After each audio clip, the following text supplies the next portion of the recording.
आज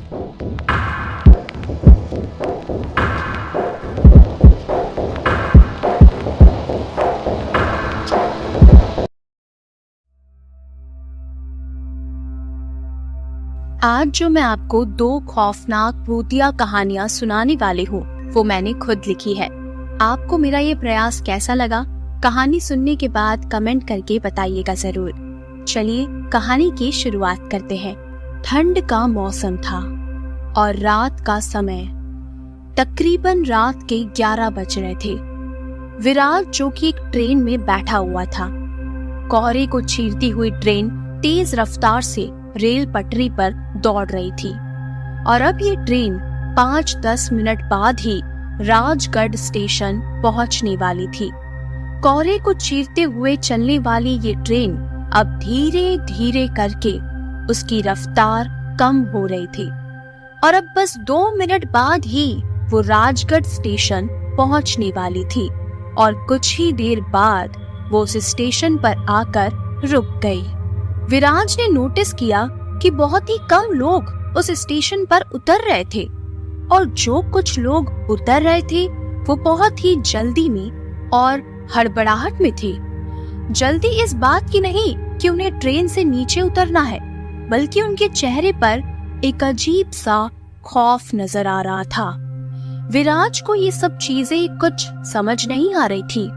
हर स्टेशन पर ट्रेन का स्टॉपेज कम से कम 10 मिनट, 15 मिनट, 20 मिनट तक का था, लेकिन एक राजगढ़ स्टेशन ही ऐसा स्टेशन था जहां ट्रेन अभी रुकी ही थी। उससे पहले ही ड्राइवर हॉर्न बजाकर ट्रेन को शुरू करने वाला था। आखिर ये सब क्या हो रहा था, ये विराज को समझ नहीं आ रहा था। तभी अचानक उस स्टेशन से एक लड़की चढ़ी। विराज ने खिड़की से ही उस लड़की को ट्रेन में चढ़ते हुए देखा। वो चढ़ी तो विराज के डब्बे में ही थी, लेकिन उसके सीट के आसपास कहीं नहीं बैठी थी।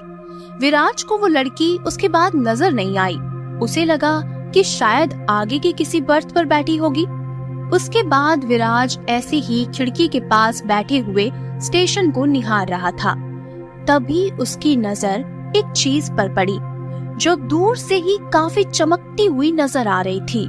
विराज ने जब उसे ध्यान से देखा तो वो एक पायल थी। उसे लगा कि हो सकता है ये पायल उस लड़की की हो जो अभी अभी ट्रेन में चढ़ी है। वो स्टेशन पर नीचे उतरा और जाकर उस पायल को उठा लिया और दोबारा डब्बे में चढ़ गया।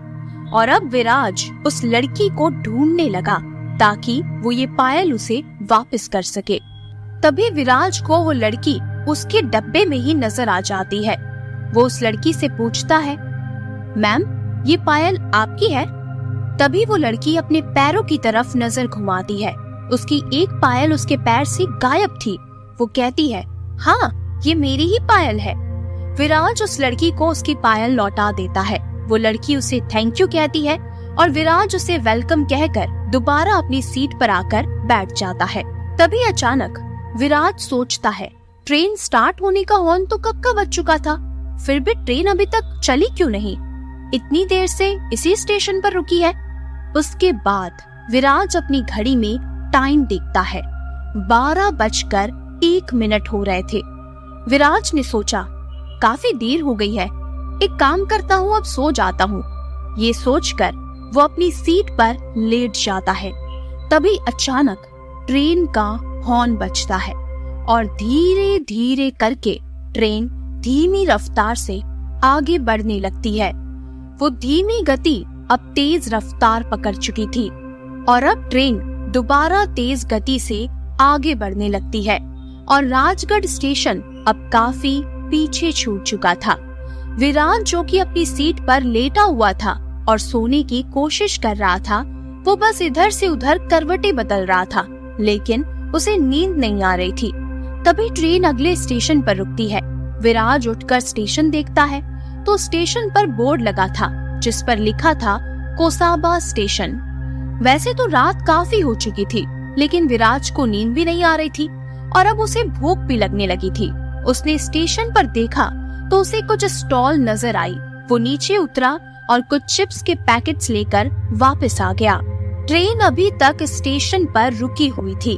उसे लगा वैसे भी नींद नहीं आ रही है, एक काम करता हूँ, थोड़ी देर स्टेशन पर टहल कर आ जाता हूँ। वो दोबारा ट्रेन से नीचे उतरता है और स्टेशन पर टहलने लगता है। तभी विराज ने देखा कि अभी जो उसने 2-3 स्टॉल वहाँ देखी थी वो सभी वहाँ से गायब थी।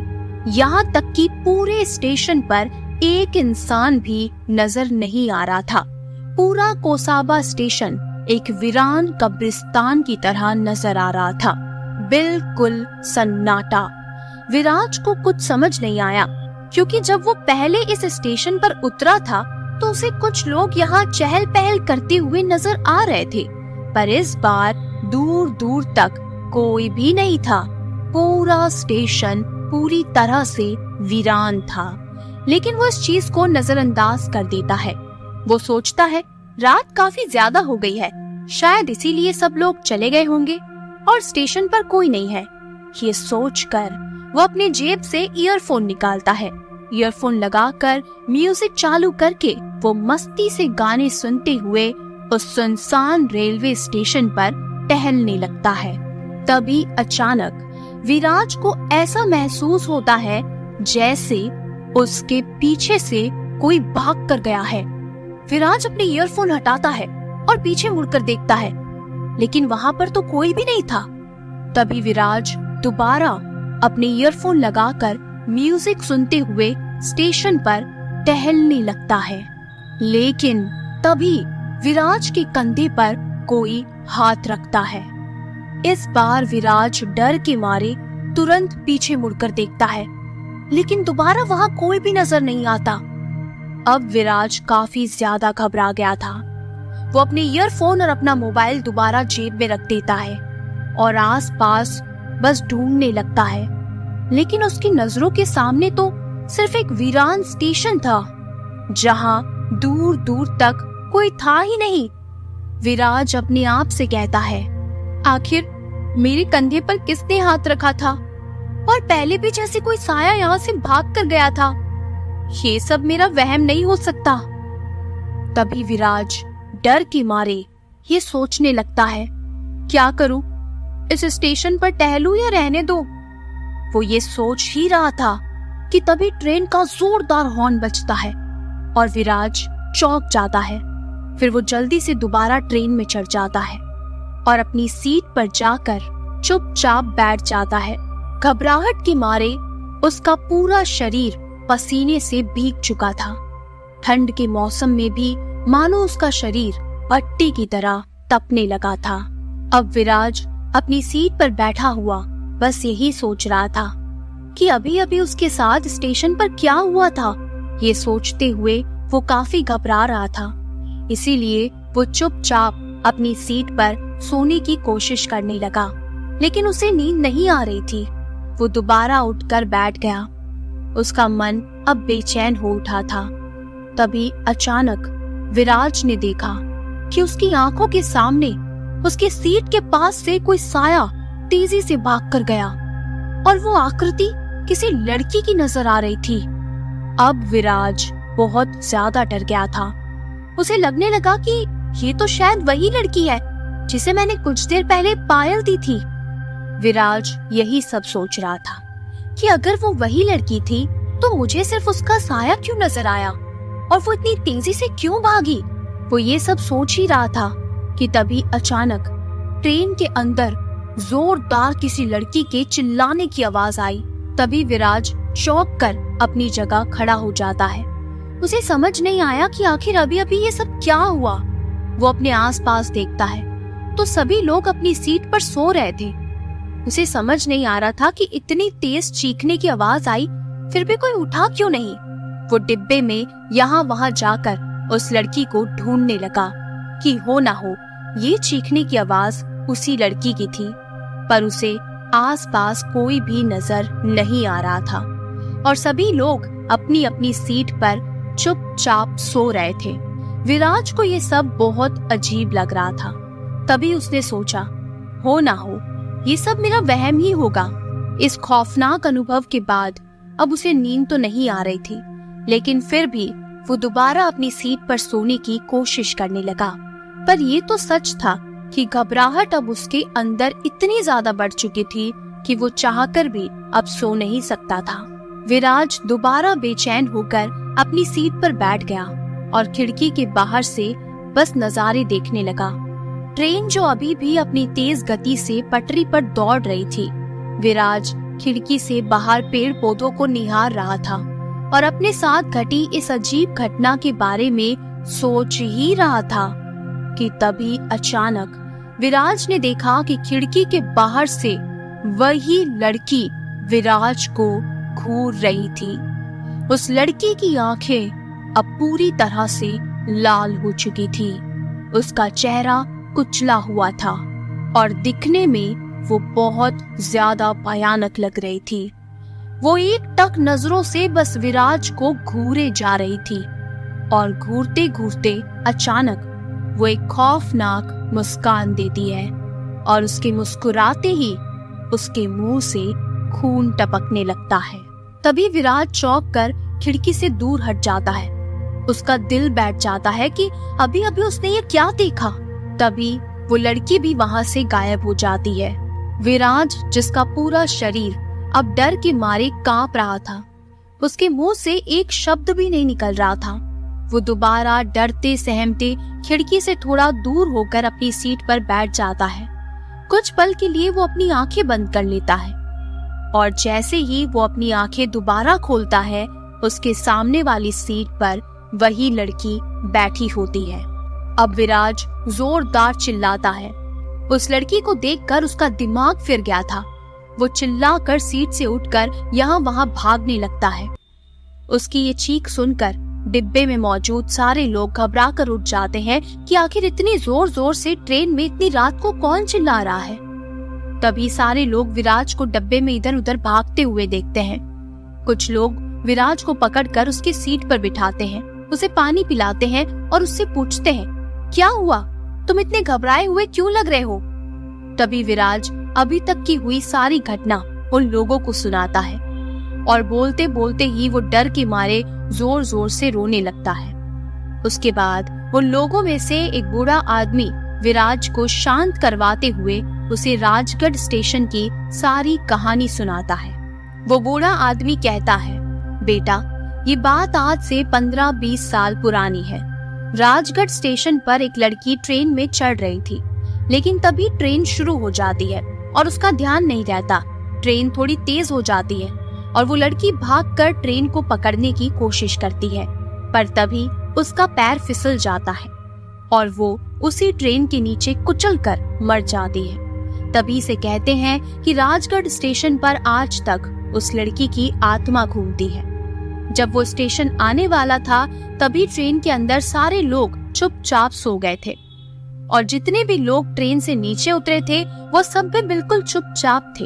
और उसके पीछे की वजह है उस लड़की की आत्मा, क्योंकि माना जाता है कि आज भी हर दिन वो लड़की उस स्टेशन से ट्रेन में चढ़ती जरूर है और जो भी उसे देख लेता है या उससे बात कर लेता है, वो उसे अपने साथ अपनी दुनिया में ले जाती है। इसीलिए इस स्टेशन पर उतरने के बाद भी करीब 1-2 किलोमीटर तक भी लोग आपस में एक दूसरे से भी कुछ बात नहीं करते और चुपचाप बस डरते हुए उस स्टेशन से निकल जाते हैं। और ट्रेन के अंदर सफर करने वाले लोग भी चुपचाप अपनी अपनी सीट पर सो जाते हैं। हो सकता है कि तुमने गलती से उस लड़की से बात कर ली हो। क्या तुमने उससे कोई बात की थी? क्योंकि वो ऐसे ही किसी के पीछे नहीं पड़ती। तभी विराज ने डरते हुए कहा, हाँ दादाजी, वो दरअसल मैंने देखा था कि उसकी पायल उस स्टेशन पर गिर गई थी, इसीलिए मैं उसकी पायल उसे देने के लिए गया था। तभी दादाजी ने चौंकते हुए विराज से पूछा, बेटा, क्या उस लड़की ने दोबारा तुमसे कुछ कहा? विराज ने कहा, हाँ, वो मेरे सामने देखकर मुस्कुराई थी और मुझे थैंक यू कहा। तभी उस बूढ़े आदमी ने पूछा, फिर तुमने क्या कहा बेटा? विराज ने कहा, मैंने भी बस वेलकम कहा और अपनी सीट पर आकर वापस बैठ गया। तभी वो बूढ़ा आदमी कहने लगा, बेटा, तुमने उससे बात कर ली है और यहाँ तक कि तुमने उसकी मदद भी की है, इसीलिए ना चाहते हुए भी तुमने खुद ही उसे अपने पीछे पीछे बुलाया है। अब उसने तुम्हें देख लिया है। उसकी नजर अब तुम पर है। वो तुम्हें अपने साथ लेकर ही जाएगी। तभी विराज डर के मारे जोर जोर से फूट फूट कर रोने लगता है कि अब मैं क्या करूं? मैं तो इस बारे में कुछ जानता भी नहीं था। मैं तो पहली बार इस रास्ते सफर कर रहा हूँ और अपने दोस्त से मिलने जा रहा था। मुझे इस बारे में कुछ भी नहीं पता था। अब आखिर मैं क्या करूं? उसके बाद वो बूढ़ा आदमी विराज को चुप करवाते हुए उसे कहता है, बेटा रोने की कोई बात नहीं है। एक काम करूं, मैं तुम्हें धागा बांध देता हूँ। वैसे तो उस लड़की की आत्मा कुछ महीनों तक तुम्हारा पीछा नहीं छोड़ेगी, क्योंकि उसका साया तुम पर लग चुका है। पर तुम बस इतना ध्यान रखना कि तुम्हें डरना नहीं है और इस धागे को कभी भी मत खोलना। उसके बाद वो बूढ़ा आदमी वो धागा विराज को बांध देता है और उसे हिम्मत देने की कोशिश करता है। बेटा, कुछ महीनों तक हो सकता है कि तुम्हें वो साया नजर आए, पर कुछ ही महीनों बाद वो लड़की तुम्हें छोड़कर चली जाएगी। लेकिन उसके बाद भी तुम इस धागे को अपने से अलग कभी मत करना। फिर वो सभी लोग विराज के पास ही बैठते हैं। पूरी रात जैसे तैसे विराज डरते हुए, सहमते हुए, रोते हुए निकाल देता है। बार बार उसे वो साया अपने पास मौजूद होने का एहसास भी होता है, पर फिर भी उसके आसपास बैठे लोग और वो बूढ़ा आदमी उसे हिम्मत देने की कोशिश करते हैं। सुबह 8 बजे विराज का स्टेशन आ जाता है। उसका दोस्त उसे लेने के लिए आया था। विराज अपने दोस्त से मिलते ही जोर जोर से रोने लगता है और अपने दोस्त को सारी बात बताता है। उसका दोस्त विराज से माफी मांगता है और उसे कहता है, मुझे माफ कर दे, ये बात तो मेरे दिमाग से ही निकल गई। मैं तुझे राजगढ़ स्टेशन के बारे में बताना ही भूल गया कि जैसे ही वो स्टेशन आए तो किसी से कोई बात मत करना और चुपचाप अपनी सीट पर स्टेशन के आने से पहले ही बस तू सो जाना। मुझे माफ कर दे, इतनी बड़ी बात मैं तुझे बताना कैसे भूल गया। उसके बाद विराज अपने दोस्त के साथ उसके घर जाता है। कुछ दिन वहाँ रुकने के बाद विराज अपने घर वापस लौट आता है। आज भी विराज ने उस धागे को अपने आप से अलग नहीं किया है। उस हादसे के कुछ महीनों तक भी विराज को रात को सपने में तो कभी उसके पास से वो साया गुजरता हुआ नजर आता था। उस लड़की की चीखें उसे सुनाई देती थी।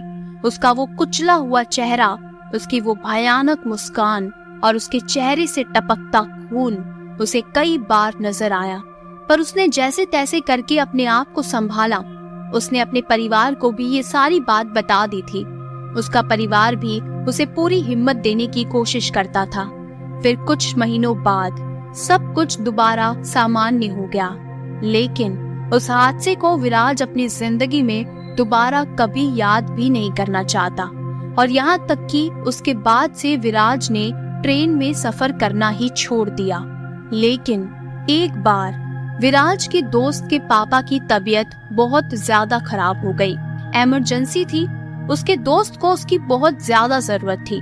विराज ने बहुत कोशिश की कि उसे बस की या फ्लाइट की कोई टिकट मिल जाए, लेकिन उसे कोई टिकट नहीं मिली। उसे मजबूरी में ट्रेन से ही अपने दोस्त के पास जाना पड़ा। ये वो रास्ता नहीं था जो राजगढ़ स्टेशन से होकर गुजरता था, लेकिन फिर भी उस हादसे का सदमा विराज के दिल में अभी भी था। इसीलिए ट्रेन में सफर करने से ही विराज को डर लगता था।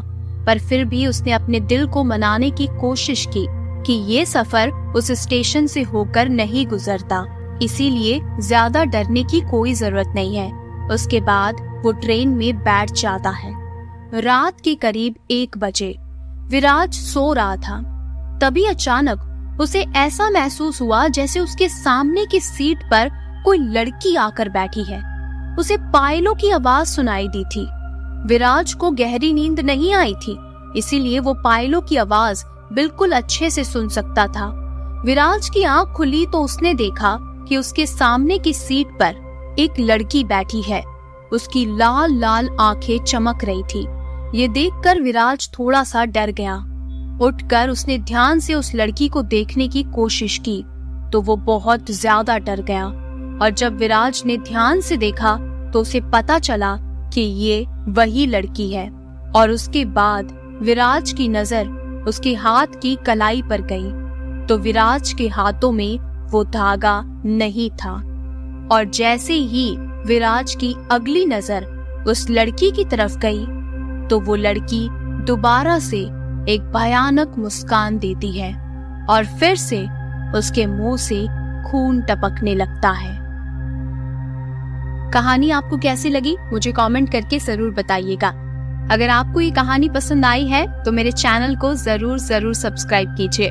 चलिए सुनते हैं हमारी अगली भूतिया कहानी। फोन की घंटी बजी। समीर ने फोन उठाया। फोन की दूसरी साइड से समीर की मम्मी ने कहा, घर कब आ रहे हो बेटा? समीर कहता है, मेरी बस 2 परीक्षा और बाकी है माँ, उसके बाद मैं सीधा गांव के लिए निकल जाऊंगा। ये कहकर समीर फोन रख देता है और दोबारा अपनी पढ़ाई में लग जाता है। 2 दिन बाद जब समीर की परीक्षा खत्म हो जाती है, समीर अब काफी खुश होता है। वो खुशी खुशी अपने हॉस्टल में वापस आता है। उसे इस बात की खुशी थी कि अब वो अपने गांव जाएगा और अपने माता पिता से इतने दिनों बाद मिल पाएगा। फिर वो ट्रेन की टिकट बुक करने के लिए फोन में चेकआउट करने लगता है, लेकिन सारी टिकट्स बुक हो चुकी थी। उसके बाद वो अपने दोस्तों को कॉल करता है। उसके सभी दोस्त भी कहते हैं कि ट्रेन की टिकट मिल पाना तो मुश्किल है। तभी समीर का एक दोस्त कहता है, एक काम कर, तू सीधा बस स्टेशन चला जा, बस की टिकट तो तुझे आराम से मिल ही जाएगी। ये सोचकर समीर बस स्टेशन चला जाता है और जैसे ही वो बस स्टेशन पहुंचता है उसे वहां थोड़ा अजीब सा लगता है, क्योंकि पूरा बस स्टेशन खाली था और वहां पर एक टूटी फूटी कुर्सी पर एक बूढ़ा आदमी बैठा था। समीर उस बूढ़े आदमी के पास जाता है, लेकिन वो बूढ़ा आदमी दिखने में बहुत ही डरावना था। उसे देखकर एक बार को समीर सहम जाता है, पर फिर भी वो डरते हुए ही उस बूढ़े आदमी से अपने गांव के लिए बस की टिकट के बारे में पूछता है। वो बूढ़ा आदमी एक टिकट निकालकर समीर को दे देता है। जैसे ही समीर टिकट पर बस का नाम देखता है उसे बहुत अजीब लगता है, क्योंकि इस बस के बारे में उसने पहले कभी नहीं सुना था। इस बस का नाम था अनहोनी बस। ये नाम तो बहुत ही अजीब और डरावना सा था। समीर ने उस बूढ़े आदमी से पूछा, इस बस का नाम इतना अजीब क्यों है? तभी वो बूढ़ा आदमी कुछ चिड़चिड़ाते हुए बोला, तुम्हें अपने गांव जाने से मतलब है ना, तो ये बस तुम्हें तुम्हारे गांव छोड़ देगी। बस के नाम से तुम्हें क्या करना है? ये सुनकर समीर चौंक जाता है। उसे थोड़ा गुस्सा भी आने लगता है कि इस बूढ़े को तो बात करने की तमीज ही नहीं है, लेकिन फिर भी वो कुछ नहीं बोलता और चुपचाप बस की टिकट लेकर अपने हॉस्टल वापस आ जाता है। अब समीर खुशी खुशी अपना सामान पैक करने लगता है। आज रात 11 बजे समीर की बस थी। 10:30 बजे ही समीर बस के लिए अपने हॉस्टल से निकल जाता है। 10:50 पर समीर बस स्टेशन पर पहुंच जाता है। समीर बस स्टेशन पर खड़ा होकर अपनी बस का इंतजार कर रहा था, लेकिन समीर के लिए ये बहुत ही अजीब सी बात थी कि पूरा बस स्टेशन पूरी तरह से सुनसान था। बिल्कुल सन्नाटा पसरा हुआ था हर जगह। उसे लगा मेरे अलावा कोई और बस में चढ़ने वाला ही नहीं है क्या इस वक्त। लेकिन फिर उसने सोचा, हो सकता है इतनी रात का समय है और सिर्फ मैं अकेला ही यहाँ से इस सफर पर जा रहा हूँ। उसके बाद करीब रात के 11:15 बज जाते हैं, पर अभी तक बस का कुछ पता नहीं होता। समीर वहाँ खड़ा खड़ा बस का इंतजार ही कर रहा था। इंतजार करते करते रात के 11:30 बज चुके थे। तभी समीर को दूर से कुछ रोशनी नजर आती है और फिर बस जाकर समीर के पास खड़ी हो जाती है। तभी अचानक समीर की नजर बस ड्राइवर पर पड़ती है। वो दिखने में बहुत ही अजीब सा लग रहा था और भारी आवाज में जोरदार चिल्लाते हुए उसने समीर से कहा, बैठ जाओ अंदर। समीर को अजीब तो लगा, लेकिन वो चुपचाप अपना सामान लेकर बस में बैठ गया। जैसे ही समीर बस में अपनी सीट पर बैठा, तभी बस कंडक्टर आकर समीर से टिकट मांगने लगा। समीर ने अपनी टिकट दिखाई। उसके बाद कंडक्टर ने टिकट समीर को वापस कर दी। तभी उस बस कंडक्टर ने बस ड्राइवर के पास जाकर धीरे से उसके कान में कुछ कहा। बस कंडक्टर ने जो ड्राइवर से कहा वो समीर तो नहीं सुन पाया, क्योंकि उसने उसके कान में बहुत धीरे से कहा था। लेकिन मैं आपको बता देती हूँ कि उस बस कंडक्टर ने क्या कहा था। दरअसल उसने बस ड्राइवर के कान में कहा था कि आ गया नया शिकार। अब धीरे धीरे बस चलने लगती है।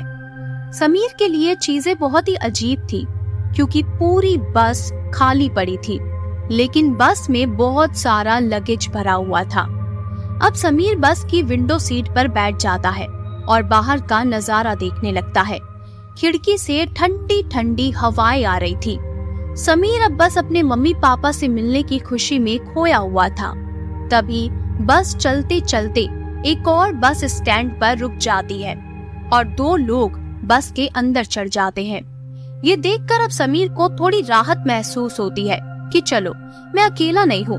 लगता है अभी धीरे धीरे सवारियां बस में चढ़ने लगेगी और हो सकता है कि मैं पहला ही था, इसीलिए बस पूरी तरह से खाली थी। फिर वो दोनों आकर भी अपनी अपनी सीट पर बैठ जाते हैं। उसके बाद बस का ड्राइवर बस की गति को बढ़ा देता है। अब बस हवाओं को चीरती हुई बहुत तेज गति से आगे बढ़ रही थी और खिड़की से बस के अंदर ठंडी ठंडी हवाएं आ रही थी। समीर भी शांति से अपनी सीट पर बैठे हुए सफर का आनंद उठा रहा था। उसके बाद बस चलते हुए एक और बस स्टैंड पर रुक जाती है और 2 लोग दोबारा बस के अंदर चढ़ते हैं। अब बस के अंदर कुल मिलाकर 5 लोग हो चुके थे। समीर ने अपने गले में एक लॉकेट पहन रखा था, लेकिन अचानक से समीर का ध्यान जब उसके नेक पर जाता है तो वो देखता है कि उसका लॉकेट वहाँ से गायब था। वो लॉकेट उसे उसकी मम्मी ने पहनाया था। उसके बाद वो इधर उधर देखता है तो वो लॉकेट उसके पैरों के पास नीचे गिरा होता है। वो उसे उठाकर दोबारा अपने गले में डाल देता है। अब बस चलते चलते एक होटल पर रुक जाती है। रात के करीब 2 बज रहे थे। जैसे ही बस रुकती है, एक बोरी अचानक से थोड़ी खिसक जाती है। वो चारों लोग, बस का ड्राइवर और कंडक्टर, सभी बस के नीचे उतर गए थे और होटल की तरफ जा रहे थे। तभी समीर उठकर उस बोरी को ठीक करने की कोशिश करता है, पर वो बोरी ऊपर से कुछ खुल चुकी थी और उसमें से एक इंसान का हाथ बाहर निकला हुआ था। ये देखकर समीर को कुछ समझ नहीं आता कि आखिर इंसान का हाथ इसमें कैसे आया। वो उसे थोड़ा सा खोल कर देखता है तो उसमें एक लाश पड़ी थी। अब समीर कुछ ज्यादा ही घबरा जाता है। अब वो एक एक करके 3-4 और बोरियों को ऊपर से खोल कर देखता है। उन सभी के अंदर भी इंसानों की लाशें पड़ी थी। अब वो सारी बोरियों को टच करके महसूस करने की कोशिश करता है तो उसे समझ आ जाता है कि इस बस में जितना भी लगेज है, इन सब के अंदर लाशें पड़ी है। उसके बाद समीर को वो 6 लोग बस के अंदर वापस आते हुए नजर आने लगते हैं। वो फटाफट उन बोरियों को वापस बंद कर देता है और उस पहले वाली बोरी को भी सीधा करके अपनी जगह पर वापस रख देता है। बस ड्राइवर दोबारा बस में बैठ जाता है और वो चारों लोग भी अपनी अपनी सीट पर बैठ जाते हैं। बस दोबारा चलने लगती है। समीर अब बहुत ही गहरी सोच में डूब चुका था। डर के मारे उसका दिल दहल उठा था। इस पूरी बस के अंदर सिर्फ लाशें ही लाशें थी। समीर ये सोचने लगा कि हो ना हो इन सब के पीछे जरूर इस ड्राइवर का ही हाथ है। इसीलिए उसने इस बारे में अभी किसी को भी कुछ भी बताना ठीक नहीं समझा। लेकिन तभी समीर बैठे बैठे ये सोचने लगा कि कहीं ये बस ड्राइवर और कंडक्टर अगर मिले हुए हैं तो ये तो हम 5 को भी जान से मार डालेंगे। इसीलिए डर के मारे समीर ने उन चारों को भी इन लाशों की सच्चाई बताने का फैसला किया। वो डरते डरते उन चारों को अपने पास बुलाता है और बस कंडक्टर और ड्राइवर को पता ना चले इस तरह धीमी आवाज में उन चारों से कहता है, आप लोगों को पता है इस बस में जितना भी लगेज है इन सारी बोरियों के अंदर लाशें भरी हुई है। तभी वो चारों लोग डर के मारे समीर से पूछते हैं, ये क्या कह रहे हो तुम? तभी समीर कहता है, चिल्लाओ मत वरना ड्राइवर और कंडक्टर को पता चल जाएगा। मुझे लगता है वो दोनों आपस में मिले हुए हैं और वो हम 5 को भी जान से मारने वाले होंगे। अब हम क्या करें? मुझे तो कुछ भी समझ में नहीं आ रहा। तभी वो चारों लोग उठकर समीर के सामने ही उन बोरियों को खोलकर देखते हैं तो उनमें सच में लाशें मौजूद होती है। जब वो चारों उन बोरियों को खोलकर उनमें लाशें चेक कर रहे थे, तभी घबराहट में समीर ने अपनी मम्मी को फोन लगाया और उसने अपनी मम्मी को सारी बात बता दी कि कैसे उसने बस में लाशें देखी है। तभी उसकी मम्मी जोर जोर से रोने लगी और उससे पूछने लगी, बेटा तुम ट्रेन से क्यों नहीं आए और कौन सी बस में बैठे हो तुम? बस का नाम क्या है? तभी समीर ने कहा, माँ इस बस का नाम बहुत ही अजीब है, अनहोनी बस। तभी उसकी मम्मी और जोर जोर से रोने लगी और कहने लगी, बेटा आज से 10 साल पहले एक बस का बहुत बुरी तरह एक्सीडेंट हो गया था। उसके बाद से एक बस छलावे के रूप में किसी किसी को दिखाई देती है और कहते हैं कि उस बस का नाम अनहोनी बस होता है और जो भी उस बस में बैठता है वो सारे पिशाच मिलकर उस इंसान को मार डालते हैं। ये जितनी भी लाशें तुमने इस बस में देखी है, ये सभी वही लोग हैं जो इस छलावे वाली बस को असली बस मानकर इसमें सफर करने लगते हैं और उसके बाद वो पिशाच उन्हें अपना शिकार बना लेते हैं।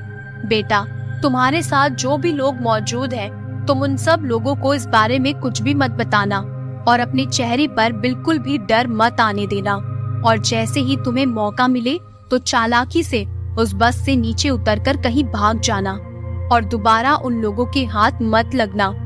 उसके बाद समीर के पिता भी ये सारी बात फोन पर सुन लेते हैं और फिर समीर के पिता कहते हैं, बेटा तुम जल्दी से जल्दी उस बस से चालाकी से नीचे उतरने की कोशिश करो और जहाँ भी तुम पहुँचो उस जगह का पता मुझे फोन करके बता देना। मैं बहुत सारे गांव वालों को लेकर तुम्हें वहाँ लेने के लिए पहुँच जाऊंगा, लेकिन अभी के लिए तुम चुपचाप बस में बैठे रहो और ऐसे ही बर्ताव करो जैसे तुम कुछ भी नहीं जानते।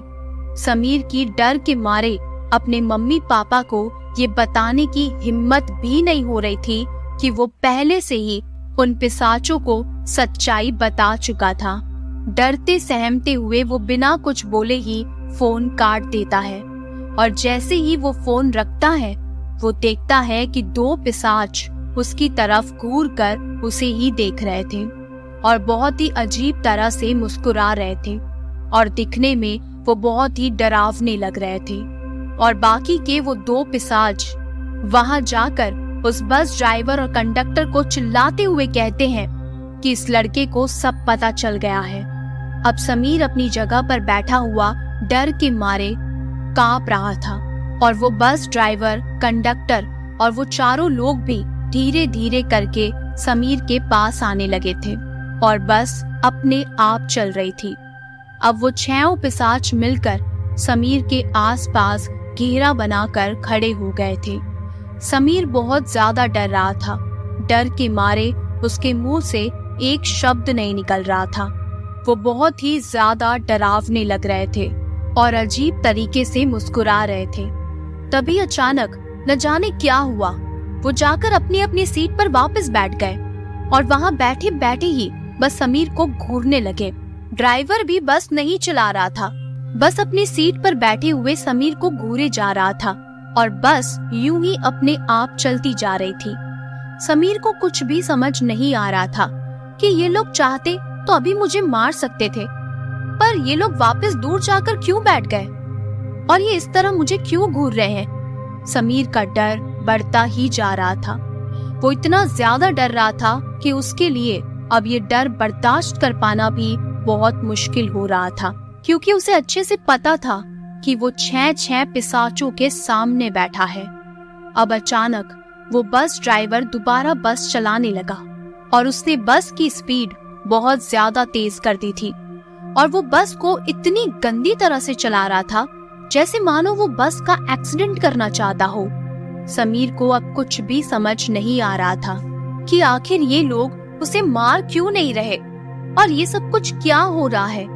तभी समीर ने डरते हुए खिड़की के बाहर देखा तो उसे अपने गांव से मिलती जुलती चीजें, दुकानें, गलियां और रास्ते नजर आने लगे। उसे ऐसा लगा जैसे वो अपने गांव में प्रवेश कर चुका है। अब समीर और भी ज्यादा कंफ्यूज हो गया था कि ये पिशाच होते हुए भी मुझे मार नहीं रहे और अब तो मेरा गांव भी आने वाला है। बस ये इस तरह चला रहा है जैसे मेरा एक्सीडेंट करना चाहता हो और मुझे मेरे गांव तक भी ले आए। तो क्या ये मुझे मेरे गांव छोड़ देंगे या फिर ये इस बस का एक्सीडेंट करके मुझे मारना चाहते हैं? तभी अचानक समीर के गांव का बस स्टैंड आ गया था और बस स्टॉप पर आकर बस रुक जाती है। अब समीर अपने डर में बिना कुछ सोचे अपना सामान लेकर जल्दी से उस बस से नीचे उतरने की सोचने लगता है। वो अपना सामान लेता है और जैसे ही वो बस से नीचे उतरने ही वाला था कि उसने देखा कि ये बस उसके गांव के बस स्टॉप पर नहीं रुकी है, बल्कि बाहर तो एक पूरा घना जंगल था। उस जंगली इलाके को देखकर समीर ये समझ चुका था कि उसके साथ छलावा हुआ है। तभी अचानक समीर ने जब पीछे मुड़कर देखा तो वो 6 पिशाच उसके सामने खड़े थे और वो बस ड्राइवर भी भारी आवाज में समीर से कहने लगा, यही सही समय है और सही जगह है तुझे मारने की, क्योंकि अगर हम तेरे साथ गांव का छलावा नहीं करते तो शायद तू खिड़की से बाहर कूद जाता या फिर इस बस से बाहर निकलने की कोशिश करता। इसीलिए तुझे तेरे ही गांव का छलावा करके हम इस जंगली इलाके में ले आए और अब तुझे कोई भी नहीं बचा सकता।